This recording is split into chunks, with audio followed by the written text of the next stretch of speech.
নরসিংদীর চরাঞ্চলে দিন দিন জনপ্রিয় হয়ে উঠেছে চীনা বাদাম চাষ।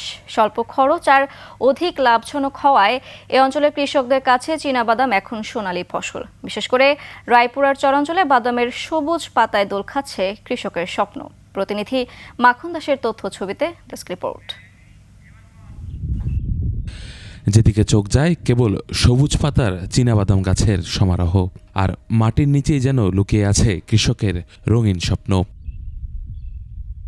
একসময় যেসব জমি অনাবাদি থাকত, এখন সেখানে চাষ হচ্ছে চীনাবাদাম। বিশেষ করে উপজেলার দুর্গম নীলক্ষা ইউনিয়নের হরিপুরের চরে প্রতি বছরই বাড়ছে বাদামের আবাদ। কৃষকরা জানায় মাত্র 15 থেকে 20 হাজার টাকা খরচ করে বিঘা প্রতি 35 থেকে 40 হাজার টাকার বাদাম বিক্রি সম্ভব।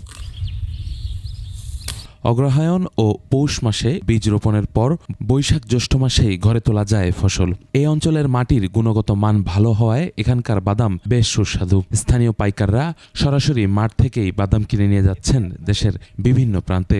এছাড়া বাদাম উত্তোলনের পর একই জমিতে অন্য ফসল চাষের সুযোগ থাকায় কৃষকদের আগ্রহও বাড়ছে। কৃষি বিভাগ জানায়, চরাঞ্চলের এই সম্ভাবনাময় ফসলকে জনপ্রিয় করতে তারা আধুনিক প্রযুক্তি ও কারিগরি সহায়তা পৌঁছে দিচ্ছেন।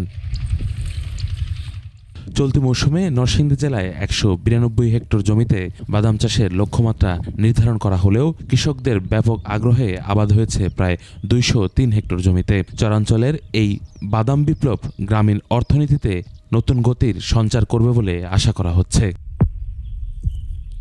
ইউসুফ হাসান নাইম, 21 টেলিভিশন।